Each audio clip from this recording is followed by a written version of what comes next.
Hi, my name's Dick, John Dick, here again to fill your ear hole with my scummy goodness.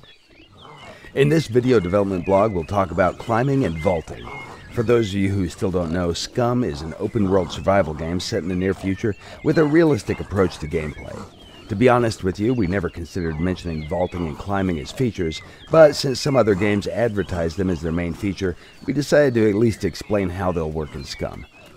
Picture yourself as this well-built guy enjoying his run when suddenly you get surrounded by a group of drunks leaving the club early in the morning. Luckily for you, SCUM allows you to keep your momentum and move fluidly through the level to avoid accidental pukes.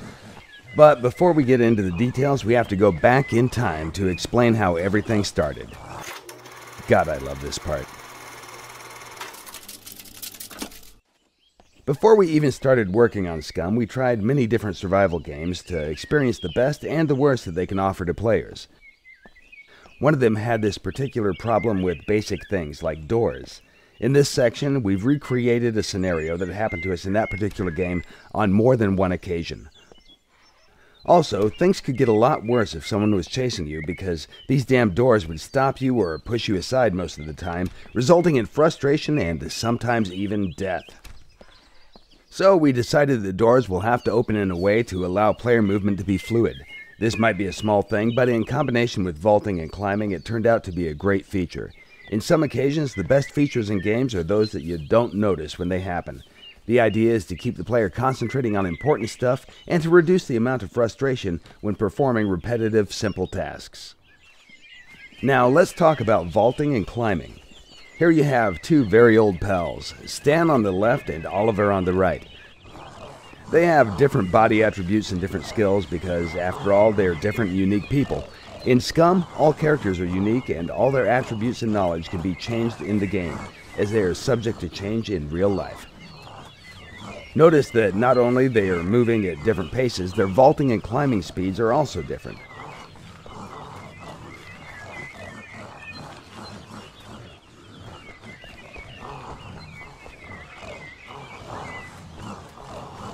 Stan has much better constitution, and his high dexterity makes him much faster than Oliver. He also has a lot more stamina and can run for a longer time. On the other hand, Oliver is a very smart guy and he has a big juicy brain. Having a friend in need is great, but having a slower buddy when zombies are chasing you, that's a lifesaver. In this part, you can see two guys that are physically identical, but they're packed with a different amount of gear. The guy on the left has around 13 kilos of gear distributed over his body, while the guy on the right has been collecting some precious items and has more than 60 kilograms in his inventory. The sheer amount of gear has stopped him from running. He's forced to jog all the time. In life-threatening situations, speed can be essential for survival. It's advisable that you drop all excessive gear if you need to escape quickly. Things that you leave behind might be enough to attract pursuers and stop them from chasing you further. Also, keep in mind that climbing and vaulting with that amount of weight will drain your stamina faster, making you weaker and slower with each step.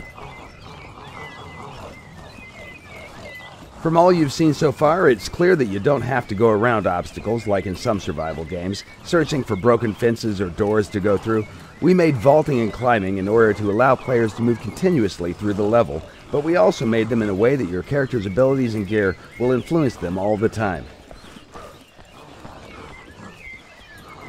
It's easy to see that some animations are not perfect, some of them even look funny, but hell, if you want to see more funny stuff, you should see our budget too. However, climbing and vaulting mechanics work really well, and visuals can be easily polished during early access. Just imagine what else can be done if you show us some love. Who knows? Maybe one day we'll have free climbing and parkour in the game also.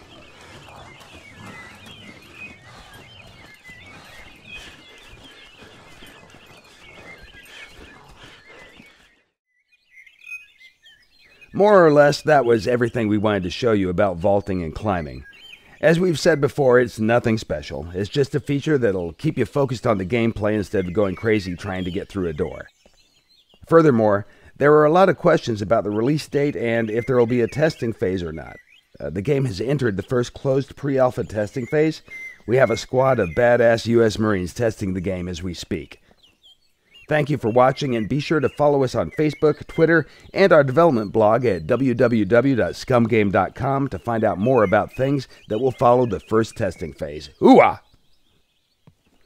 By the way, did you notice this little cool thing that we did in the background? Watch closer.